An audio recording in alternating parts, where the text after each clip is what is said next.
Are you seriously fired up about growing as a leader in business or church-based ministry? Are you feeling somewhat frustrated about not having realized your full potential in what you've been called to do? Could you do with someone to help you get some extra clarity or to be a sounding board for your plans and ideas? Great athletes have coaches, so do great leaders. The right leadership coach for you will result in an increased sense of clarity, direction, and purpose, dramatically increasing the results you achieve. If you're ready to step up, contact Errol to book a free, no-obligation introductory coaching session and see whether Errol is the right coach for you. Errol takes the lessons learned from his own leadership journey and from his extensive research to help leaders and entrepreneurs to step into their biggest challenges and rise to their next level. Email admin@errollawson.com right now to schedule your call.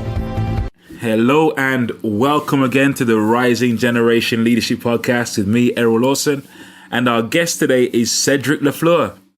Cedric Lafleur is a motivational and empowering senior executive with more than 30 years of success across the healthcare and sports industry, leveraging extensive experience in global marketing and sales management for customer-focused organizations. His broad areas of expertise include sales operations, sales effectiveness, marketing strategy, marketing development, new product launch, clinical laboratory management, and leadership enhancement. And of course, Cedric is one of the certified coaches and trainers and speakers in the John Maxwell leadership team. Cedric, thank you for joining me today. Well, thank you very much, Errol. I really appreciate you having me on and look forward to having a conversation with you. My pleasure. My pleasure, man. My pleasure. Cedric, I know there's a lot more I could say about you in your bio there, but fill in any gaps for us, please, and then give us a glimpse at what you're up to in the world right now.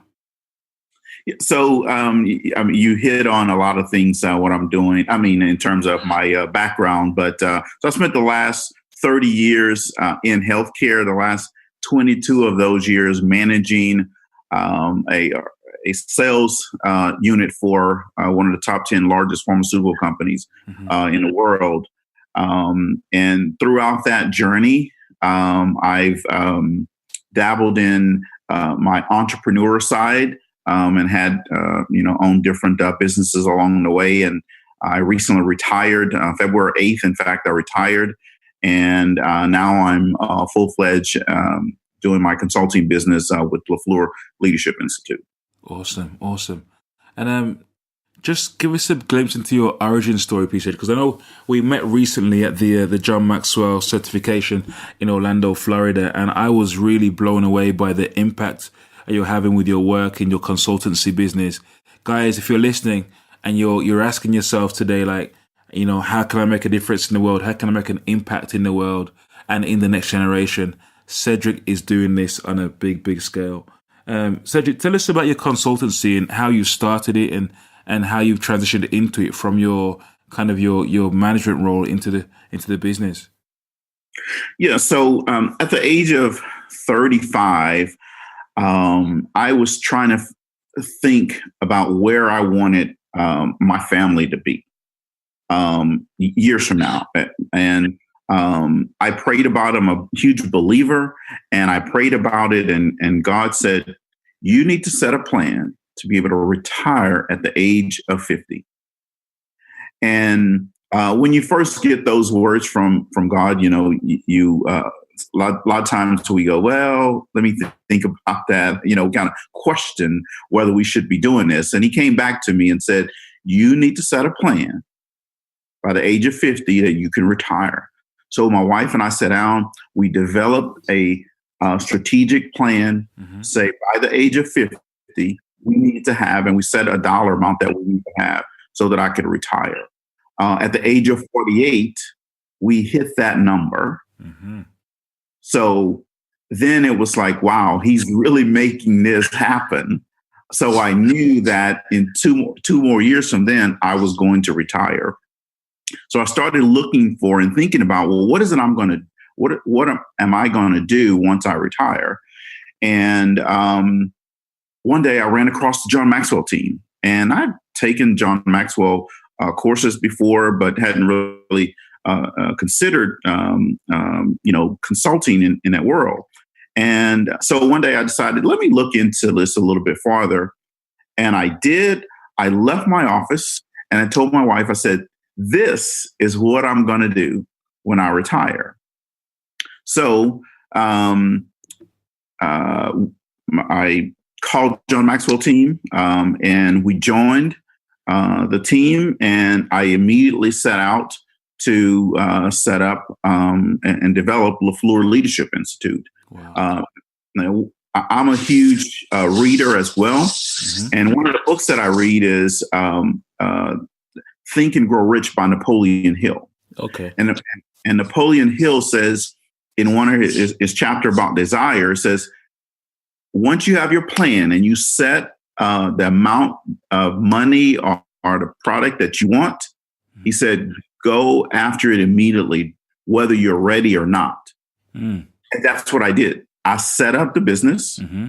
and said, I will learn all of this John Maxwell stuff as I go. Mm-hmm. And when I did that, it was amazing what happened. So God's plan was working. Mm-hmm. He said, retire by 50. So I let my organization know that here's when I'm going to retire. Mm-hmm. So now he shows that if you listen to him and follow him, he will do his part, mm-hmm. right?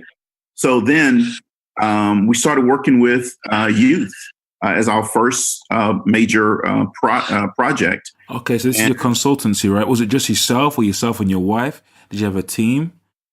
Yeah, so we have a team of people. It's a 5-person team. Okay.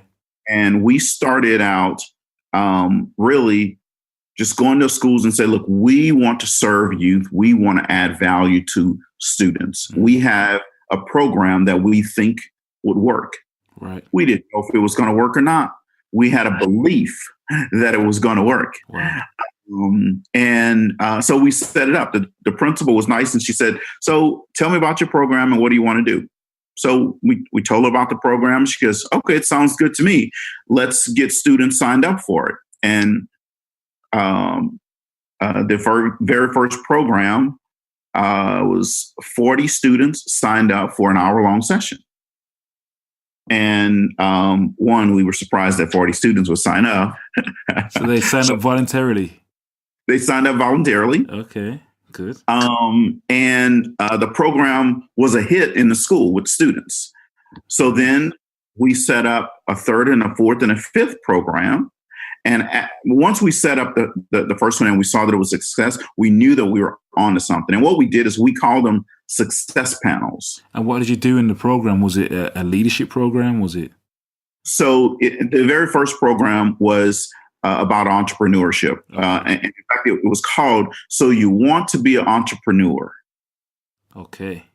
So in this 55-minute session, we invited entrepreneurs to come and talk to students right. about the challenges of being an entrepreneur. What's the pros? What's the cons? What made you want to do this? How to do it? Yes, and it is amazing what happened.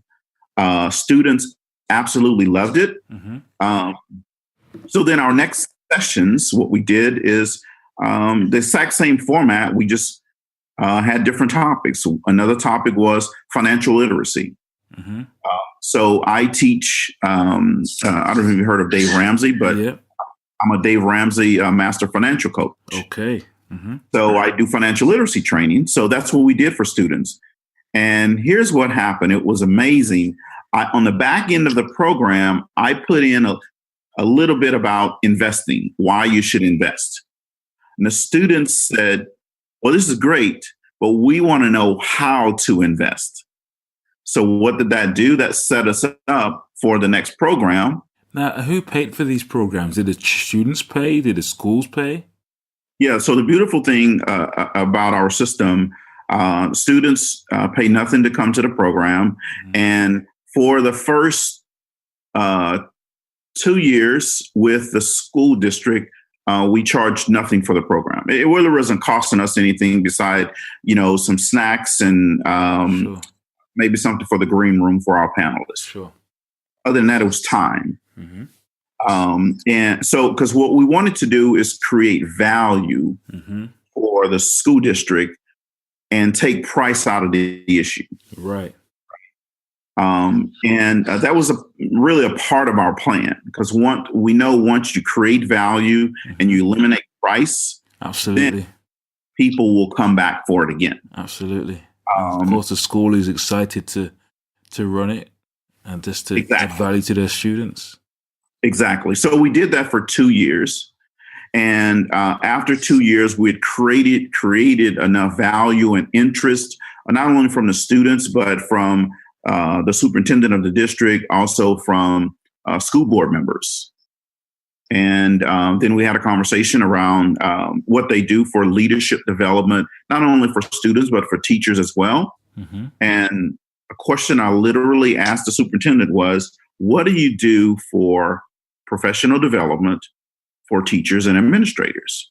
And he said, well, we have funds to do that. And so I asked, well, how do we partake in those funds? And he said, well, put together a proposal and come talk to us. So you don't have to ask me twice. So that's what we did. And now the school district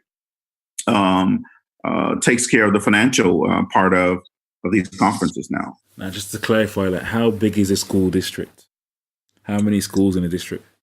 Yeah, so there's 56 schools. There are 32,000 students in that district. There are 2,600 teachers in that district. And, they have the gamut from elementary all the way up through high school. And how many of those schools are you providing this leadership training for? So our agreement is to provide leadership development for 15 of those schools. Secondarily, we provide leadership development for the other schools. But the primary focus is to help their underperforming and low-performing, underperforming and failing schools. Right. But I'll give you an example of how we've already expanded that and increased the other, that we're going to be rolling this out to the other schools. We're doing a conference. We just did a conference 2 weeks ago for 172 students for 2 of those high schools that are low performing or failing. But we're going to do a conference in May that's going to have 300 students in it, and the top performing school in the district is going to be included in that conference. That's great. So we're expanding that outreach. So there's this an increasing impact you're having here in the lives of these young people in this particular district now. Lots of lessons in here. So things that I'm hearing happened here. Number one, you had a passion. So you were in a career. You made a decision to say, you know what, Lord, I'm going to pray about this. God, what are you saying? You had a clear direction that by age 50, you're going to retire. Well, then you developing yourself. You joined the John Maxwell team. And then you volunteered. You without charge, you stepped in and said, hey, to the school head there, we're willing to offer you our services at no charge to add value to these young people. You added value, you gave value before the ask, before the big opportunity came, right? Yes. It's powerful. And here's the thing. And I tell young entrepreneurs this: if you follow your passion, the money will come. But if you follow money or chase after money, you'll never develop your passion, and the money will be very temporary and it will not be satisfying. Yeah. Right. So yes, we followed our passion. We knew that we had a product that we thought was going to be good. We had to put it in front of someone to see what the responsiveness was going to be. And once we did that, the responsiveness was, really there. But then the money part came as we added value. And this works not only in public school systems. This works if you think of Ray Kroc when he developed the McDonald's franchise. He was following his passion. He wasn't following the money trail. He was following his passion first. If you think of Thomas Edison, who failed over 10,000 times, it wasn't the money that was making him keep trying this over and over again. It was his passion for accomplishment and success that it was following, and then the money came. Yeah, it's true. And I imagine in the way it hasn't always been smooth sailing. What's been your biggest challenge on your leadership journey so far? So the biggest challenge in the leadership journey has been when I was a young leader, believing that I was a leader before I was ready. And I was believing that I was a leader because of title. Okay. You are in charge of this sales organization, right? Okay. Well, just because today I'm just a worker. The next day I'm in charge of everything. Doesn't mean overnight all of this leadership, wisdom, and knowledge and ability and skills have just poured into me while I was sleeping, right? So the biggest challenge was understanding that I needed to develop. When I was a very new leader, I was horrible at it. I told people what to do versus inspiring them and trying to get them to come along with me on this journey. In pharmaceutical sales, it's about the number. It's great if I like you, but it's really about the number. And that's the worst thing for a new leader to have. How does a new leader avoid that happening, right? Because I can imagine, people get that title and they think they feel a sense of prestige and responsibility, but they haven't yet got the capacity or the substance. What's your advice to somebody who's maybe in that position right now that they've resonated with what you've said? Yes, growth and development. The law of intentionality says growth doesn't just happen. You must be intentional about it. And so, one, if your company is not sending you to leadership developmental training programs, read. I'm a big reader. I wasn't when I was a first level leader. But the other thing is sign yourself up for leadership development courses, even if your company is not doing it. It's going to be worth it for you in the long run. And I'll give you an example how it really hit home for me, and it's personal, but I'll share it with you.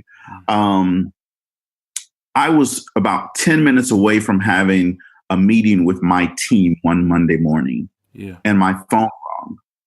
And I normally don't answer the phone right before a meeting because I'm getting prepared mentally. But something told me to answer that call. My daughter, who had played college basketball and pro basketball, she was now coaching at the college level. It was one of their assistant coaches called me and said, "Mr. Lafleur, I just want you to know that your daughter's in a hospital. She tried to commit suicide." So imagine getting that call. My world turned upside down. Life is like going 100 miles an hour through my head. But I still had that call with my team.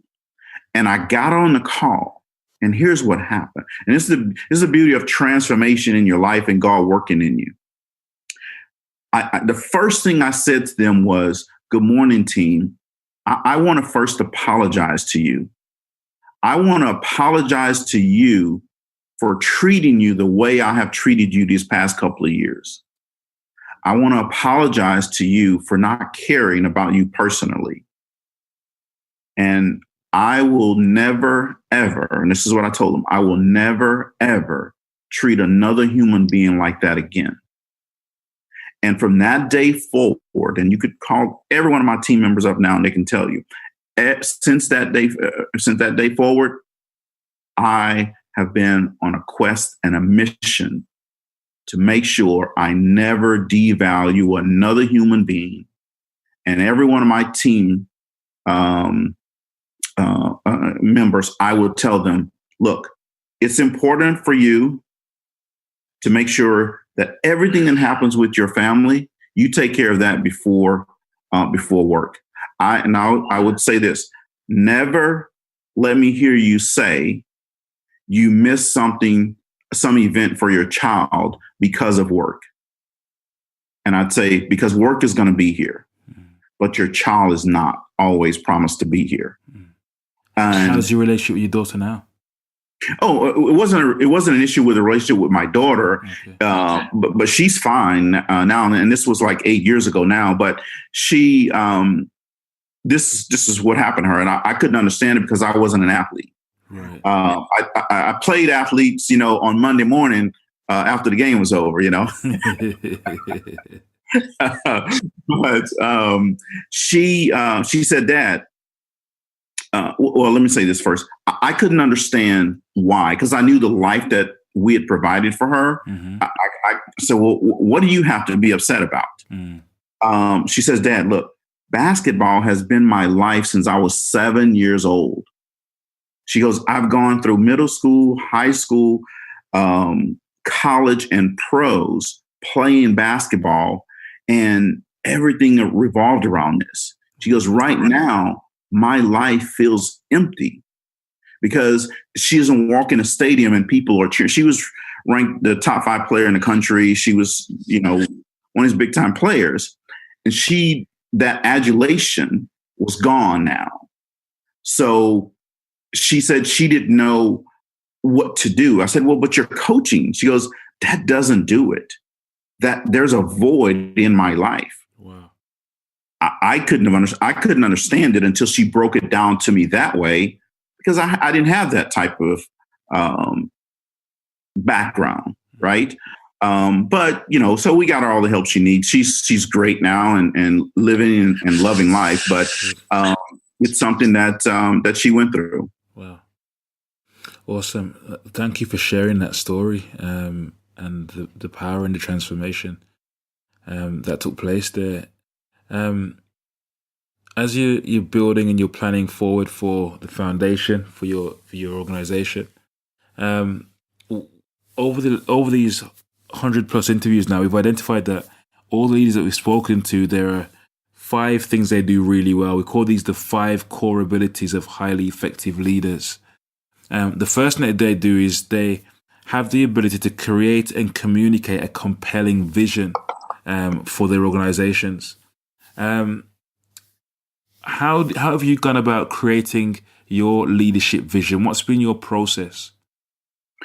That's an awesome question, and I will tell you this: I believe in very simple, not complex in terms of creating your vision and your mission statement for your organization. And Simon Sinek actually helped me with this process a few years ago, where he talks about understanding your why. Mm-hmm. And if anyone ever goes to my website, they will see that we switched we had a vision statement and a mission statement, and we switched that. And I'm going to read you just quickly here. It says, "Our why." And because Simon says, this is why people buy from you and contract with you. It's not about what you do, but it's your why you do it. And our why simply says, we exist to help organizations grow best-in-class leaders, to help improve their team's performance and accelerate market momentum, to ensure that your team is providing excellent customer experiences. That's it. That's our why. That's why we're here. There's no other reason that we exist at Lafleur Leadership beside helping build best-in-class leaders. Mm-hmm. And then we go into the how we do it and what we do, but sure. That's it. So how did you create that statement? What was your process of creating that? And then obviously it's there on your website, but they say vision leaks, right? And oftentimes we have to figure out how we keep it front and center, not just for our team members, but for our clients and potential clients. So how did you create that vision, number one? And then how do you keep it front and center? Yeah, so it was very easy. The name is Lafleur Leadership Institute. So we're about leadership development, education, right? Mm-hmm. It was very, very simple. I said, here's the name. What is it that we want to do? We want to add value to people. We want to help people grow. And so it was very easy to create that. I know some companies and organizations go through a very long, arduous process. I just, Napoleon Hill says, if your plan is so complex, you have the wrong plan. So I keep it very simple. We're a leadership development organization. So what do we want to do? We want to build the world's best leaders. Awesome. And then, and how do you communicate that? We communicate it in several ways. One, in what we do, in our delivery when we're working with an organization, showing them that we care and we're not just there to present stuff to them. And what I tell clients is, we're a partner. We're not just a vendor coming in, throwing information out, John Maxwell information out to you. So we want to know you, and we want to know your clients as well, so we can help build those world-class leaders. The other way that we communicate this is every day. The beauty of social media is you can get the word out about what you do and how you do it and why you do it on a daily basis. So being consistent and persistent with your messaging. And so every day at 6 a.m. and every day at noon, we send them media. Yes. Okay. Yes. On every social media platform that we have, we send out a message twice a day. Awesome. The second core ability is the ability to get the best out of the people you lead, whether they like you or not as well. How have you gone about building your team? What's been your process? And has there been a process in the past that hasn't worked so well for you? Can you give us an example? Yeah. So, building a team is key and critical to everything that you do. Now, when you're a young leader, sometimes you think, well, I can do this all by myself. Until you read the law of significance. And the law of significance simply says, one is too small a number to achieve greatness. So if you want to have a great organization, you have to have a good team around you.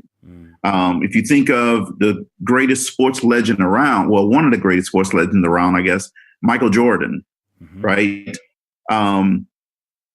He couldn't win a championship, not one, by himself. It's true. Right? So he had to have a good team around him. So my process for developing a team is simple. One, I want to find a person that believes what I believe, but think different thoughts. You need to have a person people around you that's good that believe like you. They have the same core values and the same morals that you have, but they think different thoughts. Good. Okay. The second thing that I do is I personally interview everyone. I used to let other people around me just recommend someone. No, I don't do that anymore because I've been. You talk about the challenges. That's where I've been burned because it's someone else's friend. I say, oh well, then they must be a good person. No, that doesn't necessarily always mean that they believe what you believe. Right. They got the different thought process down easily. The belief system is. But so I personally interview everyone, and I want to look them in the eye, and I ask them certain questions. So tell me, what do you do every day? That's going to tell me whether that person is being proactive in life or they're being reactive in life. Right? Yeah. The next thing I want to know is, so what's your vision for the future? Where do you see yourself 3 to 5 years from now? If they don't have an answer for that, then I know that they're not right for my team because they're stuck in just the moment. And I do understand today matters and being present, but you also have to be thinking about where you want to go. Okay. And then the last question is, what are they doing for personal development? If a person doesn't have a plan for personal growth and development, they will never be able to help me. Wow. Come on. Because I need people that can help me get better. I don't need people that's going to just come to me and say, oh, yes, Cedric, that's a great idea. No, every one of my ideas is not great. So someone's listening and they say, maybe you've raised the bar really high there. How do you respond to that? Well, the standard never changes. That's all I'll tell them. The standard is the standard. Yeah. It's not going to change. I do believe that people can grow and get better. That just means, though, they can't be a part of the core team. Yeah. They may be able to help us with a project or something, but they can't be a part of the core team. Sure. Because personal growth and development is too important. And if you have a person that is not into personal growth and development, you can't make them become a better person. You can't make them grow. That's about character, right? And they have that or not. The skills and the talent we can develop, but the character that's got to be inbuilt, man. Absolutely. So, the third is about the ability to create and manage wealth. All of the influential leaders that we've come across on our podcast over the last couple of years or so, they've identified or they've made it clear that there's an ability they have to create and manage wealth. You've told us how you've made some money in your business. But how did you make your first dollar? Well, so the first dollar, let me say this first. I love this part. It tells a lot about a person in terms of how they manage their money. It tells a lot about how they manage the rest of their life. If they just spend happy, that means they're going to spend your money happily too. If they manage their money well, that means that they can manage your money well, as well. So the way I made my first dollars was in girls basketball. So I ultimately owned and ran the largest girls basketball franchise in the southern part of the United States. Okay. We had 40 teams from Texas all the way to Florida. So for people that are not in the U.S., that's, really Texas is a huge by itself. But then you have 4 other states that we sponsored girls basketball programs for. But I was also on Adidas grassroots basketball board of directors. I see you wearing that Adidas shirt too. I like that.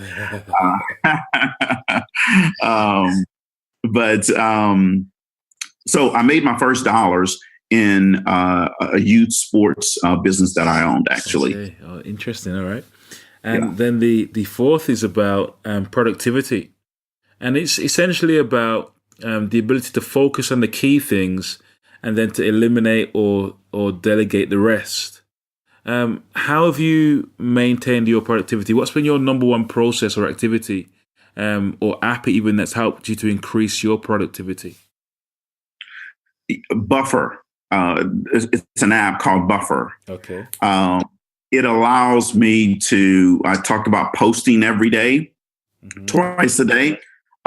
Every Sunday evening, I sit down and I schedule every post that we're going to do for the entire week. So I do it one time and Buffer takes care of it every day, the rest of the week. And, people will say, oh man, I just saw your post. And I go, which one are you talking about?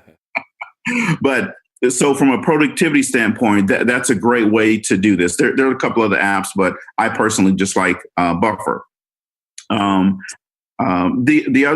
other thing is you have to have people around you when I say that believe what you believe. That means that they also will operate at the level that you're going to operate at. So I have a lot of energy, and I don't ever stop. In fact, my wife always asks me, do you ever just take a break?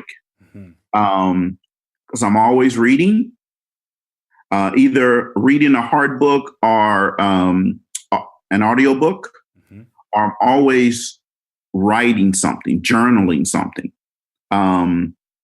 If I showed you my iPad in my notes section, every book that I have ever read, I have notes on it. See, I believe a part of this productivity piece is being able to pull up information that I need when I need it. So that when I'm in front of a client, if I need to refer to a quote, or if I need to refer to some thought process, I can easily pull it up and not say, well, I'll have to get back to you later. Right. Yeah. So buffer is the one, being able to have other people around you that can operate at the same level, because then they're doing the same things that I need for us to grow our business. And then the third thing is reading and preparing the journaling part. Good. Number 4 is about, number 5 rather, it's about confidence, essentially. It's the ability to defy self-doubt and still lead with conviction. Defy self-doubt and still lead with conviction. What's been key to building your confidence and you not getting stuck in the trap of the imposter syndrome? Personal development, reading a lot. Okay. When you go through the process of personal growth and development and it becomes a part of you, then because you're reading so much or you're learning so much, you're gonna that stuckness will never come, because you have things that will help you get through that. So I have a program that I teach, and it's called Comfort Zone. And a comfort zone is characterized as doing the same thing in the same ways with the same people at the same time, getting the same results, and still asking the question why.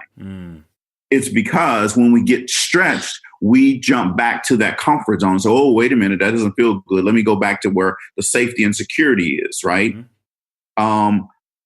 When you grow and develop, you don't have a comfort zone. Right.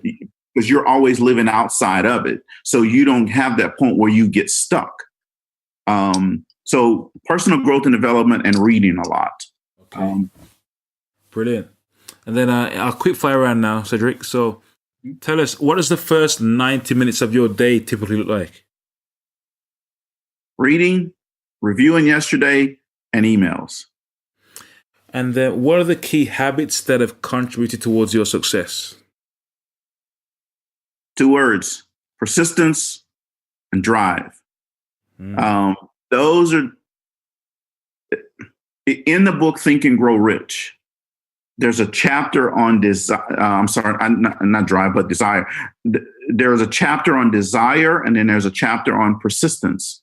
And Napoleon Hill says, under desire, any person that wins at an undertaking must be willing to burn his ships and cut all sources of retreat. Only by doing so can that person maintain a mindset known as a burning desire to win. You see, imagine yourself on an island, and you right past outside the island, maybe 5 miles out, there are your ships that you can get on and leave the island, or you could stay on the island. Well, burning those ships mean you take an arrow and you shoot that arrow at those ships and burn them. So you can't leave that island until mission is accomplished. That's what you have to be successful. Right. That's what you have to have. You know, a lot of people say, well, Cedric, man, at 50, I'd love to be like you, to be able to retire, and you're not worried about whether a check comes or not.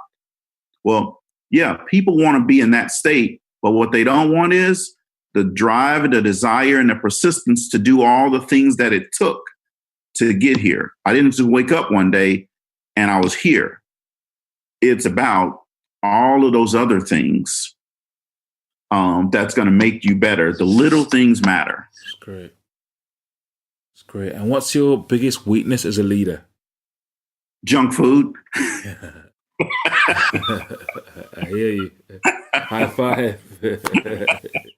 If I could get rid of that, I think everything else would be good. So I guess on a serious note, I would probably say that today, wow, man, that's a hard one.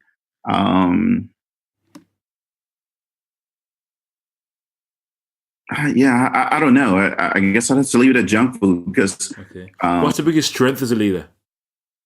Biggest strength is adding value to other people. Okay. I'm not afraid to share the information that I have with other people. In fact, can that also be your biggest weakness? No, I don't believe so. So here's what they say, right? Here's what we've kind of seen, that your biggest strength is your biggest weakness is your strength done to the extreme, right? Or it's the flip side of the same coin. So is it a case, or would those close to you say maybe that you give a lot, you literally, you're always pouring in, and sometimes you don't get much rest, you don't get much downtime, you're always on the go? Oh. That's actually a good point. I guess that goes back to the question that my wife, I said my wife asked me, do I ever take a break? Right. So yeah, you that could be, but here's the way I look at that. There is no need for me to hoard all of this information and not share it. Someone else shared it with me. Whether that was Napoleon Hill through his book, whether that was John through any of his books or teachings, or whether that was someone else. So, some people get afraid to share because they say, oh, that's my competition. I look at it different. And I see the question when people say this, here's the question I ask them. I say, well, what city do you live in? They'll tell me. And I'll say, so how many McDonald's franchises do they have there? How many Burger Kings do they have there? How many other hamburger places do they have there? They all coexist. This is a pretty big world. If I share all of my information with you and then I can't find someone else to get a contract with for leadership development or personal growth or mentorship or coaching, if I can't find them, then that's shame on me. It's not really that the opportunity is not there. So I believe in share your information. There's plenty of customers to go around who need personal growth and development. Okay. All right. I hear that. I hear you. Who have been your top 3 most significant mentors in your journey so far? Number 1, and most importantly, my grandfather. Number 2, John Maxwell. Number 3, my pastor. Awesome. And then just digging a little bit deeper into those 3 relationships then. What's the best single piece of advice you've gotten from each of those 3 people? My grandfather, 2 things. He said, 1, get your education. 2, he said, save. We used to kid my grandfather that he could get change from a penny. He would save everything and he would do everything not to spend money. So education and save from my grandfather. From John, growth is not automatic. You have to be intentional about personal growth. And 3, my pastor, and he says this, and you'll get a kick out of this. He says, you'll have plenty of time to rest when you're dead. Lovely. Because he's 70 or 71. He could be on the phone with me, and we talk a lot of time at midnight or 1 o'clock in the morning. He will be on the phone with me. He'll still be up at 4 at the gym, and then out 7 or 8 o'clock meetings all day long. And he goes and goes and goes. Wow, that's amazing. Yeah. So if I'm 50 and I can't do that, then I got a problem. Inspiration right there, right? Exactly. So is there a book, in fact, before I get to the book recommendation, what's the one thing you're most fired up about right now? living a life of significance. And living a life of significance is really about adding value to people. So John has a quote that I have on a card that I give out to customers, and says, once you've tasted significance, success will never satisfy. So you say, well, what does that mean? Success is adding value to yourself. Significance is adding value to other people. And we talked about it right before we came on air here, last week when I was in Costa Rica with the John Maxwell team doing a leadership transformation for that country, right? Mm-hmm. That, to me, is living a life of significance, adding value to people that I don't even know. And it doesn't matter that I don't know them. We're pouring into them and trying to help them become better people. It's worth just adding, Cedric's just returned from Costa Rica with the John Maxwell team. Training how many people? So there were 250 John Maxwell coaches there. We trained 15,000 people, which now they will in turn, over the next 6 months, train 200,000 Costa Rican residents. Yeah. Wow. And then is there a book or a resource you'd recommend to a leader or entrepreneur that's listening right now? Absolutely. Mm-hmm. Think and Grow Rich by Napoleon Hill is absolutely the best personal development book ever written. I've read the book a couple of times. I did a mastermind in 2016 on it. I'm doing a mastermind right now on it. I'm going to personally lead a mastermind on it later this year as well. But Think and Grow Rich, if you haven't read that book, go out today and get it. You will love it and learn a lot from it. And then how do we find out more about you, Cedric? Where do we go? Please give us your website address, your social media handles, all that stuff. Sure. Well, first of all, they're more than welcome to come to the great country of Texas and see me.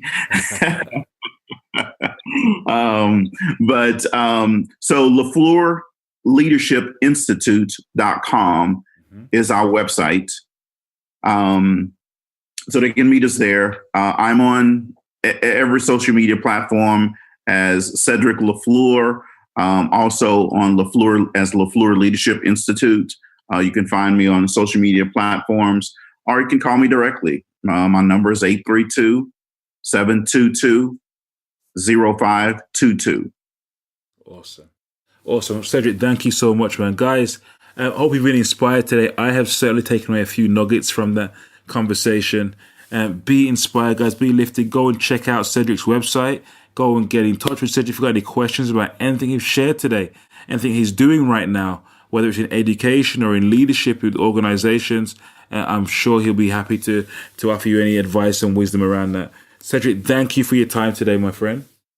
Hey, thank you very much. And if anyone wants to join our accountability partnership program, they're more than welcome. We're going to open it up again April 1st. We only open it up 3 or 4 times a year, but it's a personal accountability partnership program. And if you want to go to the next level and grow yourself and be held accountable, join us. Thank you. And how do they join that? So just go to our website at LafleurLeadershipInstitute.com and send me a message. We're going to open it up in a couple of weeks. But if you want to join before then, feel free to go to the website. I'll get the message, or message me on social media, and I'll get you signed up before we open it up to the general public. It's a very good program. And my cell phone number again is 832-722-0522. Awesome. Thank you, Cedric. God bless you, man. Hey, thank you very much for allowing me to come on your show today. I definitely appreciate it. Look forward to seeing you in Orlando again the next time. And as always, man, I'll be there, man. Enjoy the conversation. Thank you again for joining us today on the Rising Generation Leadership Podcast. I pray you've been inspired, you've been lifted, you've been encouraged to take your personal leadership to the next level.